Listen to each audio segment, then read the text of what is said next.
কৰ্ডৰ অৰ্ডাৰকতো মানে আপুনি একতো মন্তব্য দিব নোৱাৰে কাৰণ কৰ্ডে হ'ল লাষ্ট আজি সাংবিধানিকভাৱে বা আমাৰ আইন কানুন যিবিলাক আছে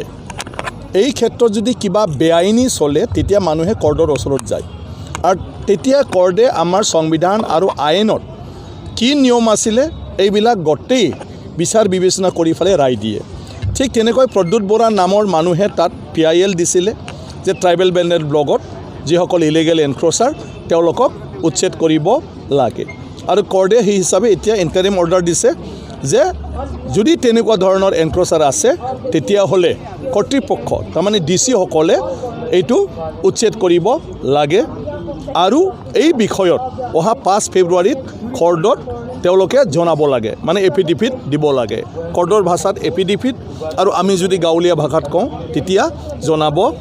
লাগে এতিয়া কথাটো হ'ল যে এই বিষয়ত DC বিলাকেহে চোৱা চিতা কৰিব যে প্ৰদ্যুৎ বৰাই যিটো ওপৰত PIL দিছে সেই PIL মতে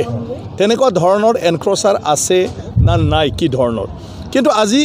সবতকৈ মানে চিন্তা কৰিবলগীয়া কথাটো হ'ল যে নৱ কুমাৰ শৰ্ণিয়াই হিতলৈ ৰাজনীতি কৰিছে আৰু মানুহক আতংক কৰি দিছে যে তেওঁ কৈছে যে ট্ৰাইবেল বেলেণ্ড ব্লকৰ পৰা অনা ট্ৰাইবেল মানুহবিলাকক উচ্ছেদ কৰাৰ কাৰণে কৰ্ডে নিৰ্দেশ দিছে গতিকে সকলো অনা ট্ৰাইবেলে ইয়াৰ বিৰুদ্ধে যদি থিয় নহয় তেওঁৰ লগত তেতিয়াহ'লে সবৰে বিপদ হ'ব এয়া সম্পূৰ্ণ মিছা কথা ট্ৰাইবেল বেলেণ্ড ব্লকৰ পৰা কোনো অনা ট্ৰাইবেলৰ উচ্ছেদ কৰাৰ কাৰণে কোৱা নাই তাত ইলিগেল যিবিলাক এনক্ৰচাৰ আছে সেই ইলিগেল এনক্ৰচাৰবিলাককহে কৈছে আৰু সেই ইলিগেল এনক্ৰচাৰবিলাকক DC বিলাকক চাব দিছে এতিয়া DC বিলাক চাবহে ট্ৰাইবেল বেলেণ্ড ব্লকৰ আইন মতে ট্ৰাইবেল বেলেণ্ড ব্লকত ট্ৰাইবেল মানুহৰ লগতে সাঁওতাল মানে নেপালী আদিবাসী নেপালী ৰাজবংশী এওঁলোকেও প্ৰটেক্টেড ক্লাছ হিচাপে ট্ৰাইবেল বেলেণ্ড ব্লকত মাটি বাৰী কিনাৰ অধিকাৰটো আছে আৰু যিসকল ট্ৰাইবেল নহয়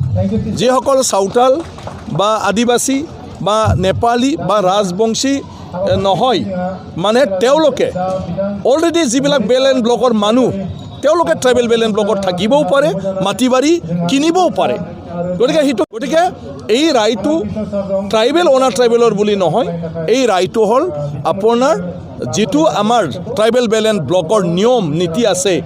এই নিয়ম নীতিৰ বাহিৰত তেনেকুৱা হৈছে নেকি যিটো কোনোবা প্ৰদ্যুৎ বৰা নামৰ মানুহে কৰ্ডত মানে অভিযোগ দিছে প্ৰদ্যুৎ বৰাই তেনেকুৱা ধৰণৰ স্পেচিফিক একো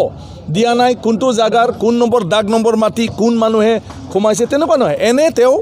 এটা তেনেকুৱা ধৰণৰ ট্ৰাইবেল বেলেণ্ড ব্লকৰ ওপৰত শংকা কৰি ফেলে দিছে গতিকে এইটো কৰ্ডৰ অৰ্ডাৰ আৰু সেই কৰ্ডৰ অৰ্ডাৰটো DC বিলাকলৈ দিছে আৰু DC বিলাকে মই ভাবোঁ নিশ্চয়কৈ তেওঁলোকে লেণ্ড ৰেকৰ্ডবিলাক চাই ফেলে মানে তাত মানে আপোনাৰ কি কয় 5 তাৰিখত মানে ৰিপ্লাইটো দিব এইখিনিয়ে কথা বাকী তেনেকুৱা ধৰণৰ মানে উধাই মুধাই উচ্ছেদ বা কিবা এটা যিটো নৱ কুমাৰ শৰ্ণিয়াই কৈছে সেইটো নহয় আৰু নৱ কুমাৰ শৰ্ণিয়া এইটো চান্স লৈ আছে কেনেকৈ বড়ো অনাবড়ো সেন্টিমেন্ট কৰি ফেলে অনাবড়ো মানুহক নিজৰ লগত ল'ব আৰু আমি যিটো গম পাই আছোঁ নৱ কুমাৰ শৰ্ণিয়াই এই কেছটো দিয়াইছে প্ৰদ্যুৎ বৰা নৱ কুমাৰ শৰ্ণিয়াৰে এটা টিমৰ মানুহ আৰু তেওঁ কায়দা কৰি সেই কেছটো দিয়াইছে যাতে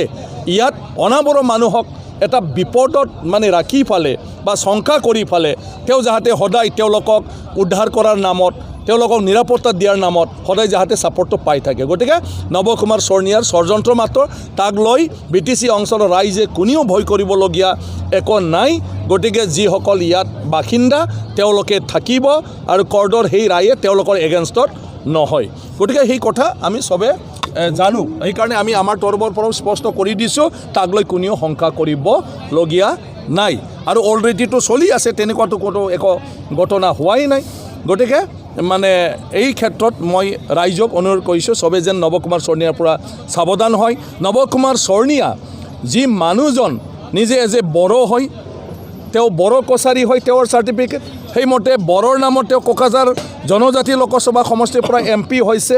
আৰু সেই মানুহজনে নিজক বড়ো নহয় বুলি কয় এনেকুৱা মানে যি মানুহজন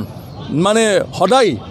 মানুহক ঠগাব পাৰে মিছলীয়া কথা ক'ব পাৰে তেওঁ 2 নম্বৰী মানে হিচাপে নিজেই কাম কৰিব পাৰে এনেকুৱা মানুহৰ কোনো মানে কথাত মানে কোনেও গুৰুত্ব প্ৰদান কৰিব নালাগে আজি তেওঁ এজন MP হয়তো দুৰ্ভাগ্যজনক অথচ তেওঁৰ চাৰ্টিফিকেটটো বড়ো কছাৰী আছে গতিকে তেওঁৰ বড়ো কছাৰী চাৰ্টিফিকেটটো 2 নম্বৰী চাৰ্টিফিকেট না বোলে বড়ো কছাৰী চাৰ্টিফিকেটত ঠিকই আছে সি অনাবড়ো কৰি লোৱাটো 2 নম্বৰী অনাবড়ো গতিকে নৱকুমাৰ শৰণীয়াক ৰাইজে সুধিব লাগে সাংবাদিকবিলাকক সুধিব লাগে নৱকুমাৰ শৰণীয়া আচলতে কি হয় তেওঁ ট্ৰাইবেল হয় না নহয় তেওঁ বড়ো কছাৰী হয় না নহয় আৰু তেওঁৰ যিটো কাষ্ট চাৰ্টিফিকেট বড়ো কছাৰী এয়া সঁচা হয় না এয়া 2 নম্বৰী হয় গতিকে নৱকুমাৰ শৰণীয়াক এইটোহে সুধিব লাগে আৰু যি মানুহজনৰ ৰাইজক এজন MP হৈও এইবিলাক মিছা কথা কয় তেতিয়া সেই মানুহজনৰ পৰা কি আশা কৰিব লাগে গতিকে তাৰ একো কাম নাই কালি নিৰ্বাচন আহিছে কাৰণে ভোট পাবৰ কাৰণে সদায় মানুহৰ মাজত গৈ কাৰোবাৰ এগেইনষ্টত লগাই থকা জাতিৰ নামত বিভাজন আনি থকা সেইটোৱে নৱকুমাৰ শৰণীয়াৰ কাম আৰু তাৰ কাৰণে তাৰ কথাটোৱে আমি সদায় শুনি থাকোঁ দেখি থাকোঁ কিন্তু ইয়াৰ পৰা যদি সাৱধান নহয় তেতিয়া আশংকাত ভুগি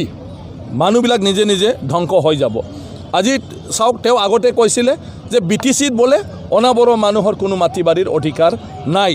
BTC চুক্তিৰ মতে নাই BTC মতে নাই এতিয়া ট্ৰাইবেল বেলেঞ্চ ব্লকৰ ওপৰত হাইকোৰ্টে যিটো ইণ্টাৰিম অৰ্ডাৰ দিছে এতিয়া সি নিজে মানে সংবাদ মাধ্যমৰ আগতে কৈ আছে যে 2003 চনৰ BTC চুক্তি মতে BTCত বসবাস কৰা প্ৰত্যেকটা জাতি জনগোষ্ঠীৰে মাটি বাৰীৰ অধিকাৰ আছিল আৰু এতিয়া সেইটো এই হাইকোৰ্টৰ পৰা কিবা কৰি ফালে BTCয়ে ষড়যন্ত্ৰ কৰি নাইকিয়া কৰিব পাৰে চা এই মানুহজনে মানুহক আতংক কৰিলে অনাবড়ো ৰাজনীতি কৰিলে আৰু মাটি বাৰীৰ অধিকাৰ নাই বুলি ক'লে আৰু সেই মানুহজনে আজি ক'লে যে BTC চুক্তি মতে আৰু BTCৰ যিখিনি আপোনাৰ মানে কি কয় আইন কানুন সেইমতে অনাবড়ো মানুহসকলৰ মাটিৰ অধিকাৰ আছে যদি হিতৈ হয় তেওঁ কিহৰ কাৰণে মানুহক এনেকুৱা ধৰণৰ মানে ভয় খুৱাইছিলে আতংক কৰাইছিলে সমাজৰ মাজত জাতিৰ মাজত বিভাজন সি কিয় আনিছিলে গতিকে সেইকাৰণে